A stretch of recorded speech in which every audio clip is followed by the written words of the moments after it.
வணக்கம், இது விவசாய அக்ரோ ஏஜென்சி. இன்றைக்கி நம்ம என்ன வீடியோ பார்க்க போகிறோம் அப்படின்னா 3HP கல்டிவேட்டர். இந்த கல்டிவேட்டர் வந்து ஸ்டார்டிங் ட்ரபிள் வருதா அப்படின்னா அந்த வீடியோ வந்து கண்டிப்பாக உங்களுக்காக தான். வீடியோ முழுசாக பாருங்கள்.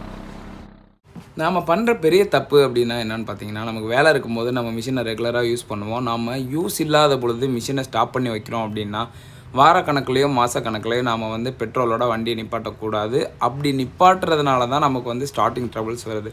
2 ஸ்ட்ரோக் இன்ஜின்ஸ் எல்லாத்துலேயுமே இந்த ப்ராப்ளம் வந்து நார்மலாகவே இருக்கும். இதுவும் இல்லாமல் ஃபஸ்ட்டு நம்ம இந்த ஸ்விட்ச் ஆனில் இருக்காங்கிறத வந்து கண்டிப்பாக நம்ம பார்க்கணும். ஸ்விட்ச் ஆஃபில் இருக்கும் பொழுது ரீகாயில் நம்ம பிடிச்சி அதிகமாக இழுத்துக்கிட்டே இருக்கிறதுனால என்ன ஆகும் அப்படின்னு பார்த்தீங்கன்னா கார்பரேட்டர் ஓவர் ஃப்ளோ ஆகும்.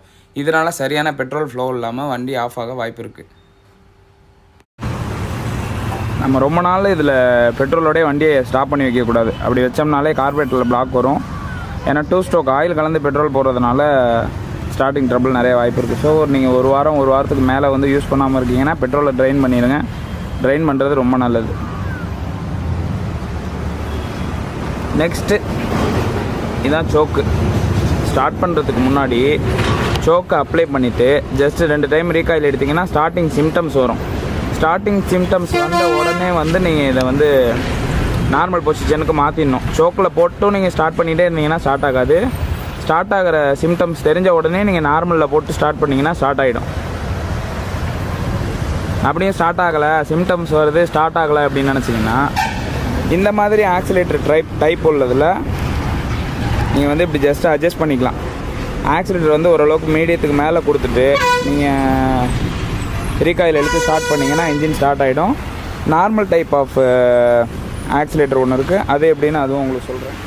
இந்த டைப் ஆஃப் ஆக்சிலேட்டர் இருந்ததுன்னா என்ன பண்ணுறீங்கன்னா ரீகாயில் இழுக்கிற அந்த சமயத்தில் கரெக்டாக ஒரு ரைஸ் பண்ணுங்கள். டக்குன்னு ஒரு ரைஸ் பண்ணிங்கன்னா உங்களுக்கு இன்ஜின் ஸ்டார்ட் ஆகிடும். ஜஸ்ட் ரீகாயில் நம்ம ஃபாஸ்ட்டாக இழுக்கும்போது ஒரு புல், அவ்வளோதான். அப்படி பண்ணிங்கனாலே ஈஸியாக ஸ்டார்ட் ஆகிடும்.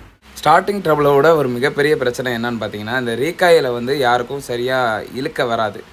நிறைய பேர் வந்து இதில் என்ன தப்பு பண்ணுவீங்க அப்படின்னா இதை வேகமாக இழுத்து அறுத்துடுவீங்க. ஃபஸ்ட்டு நாம் இழுக்கும்போது உள்ளேருந்தே புல் பண்ணக்கூடாது. ஒரு ஜஸ்ட் ஒன் புல் பண்ணும்போது ஒரு ஸ்ட்ரக் ஆகி வெளியில் வரும், ஸ்லிப் ஆகும். ஸ்லிப்பான பிறகு ரோப் இன்னும் வெளியில் வரும். வெளியில் வந்ததுக்கப்புறம் இழுத்திங்கன்னா உங்களுக்கு லிவர் பட்டுன்னு ரிட்டன் அடிக்காது, கையை நமக்கு இழுக்க கஷ்டமாக இருக்காது, ரொம்ப ஸ்மூத்தாக வெளியில் வந்துடும். அப்படி பண்ணிங்கன்னா உங்களுக்கு ரீகாயில் கட் ஆகிறதுக்கு வேலையே கிடையாது.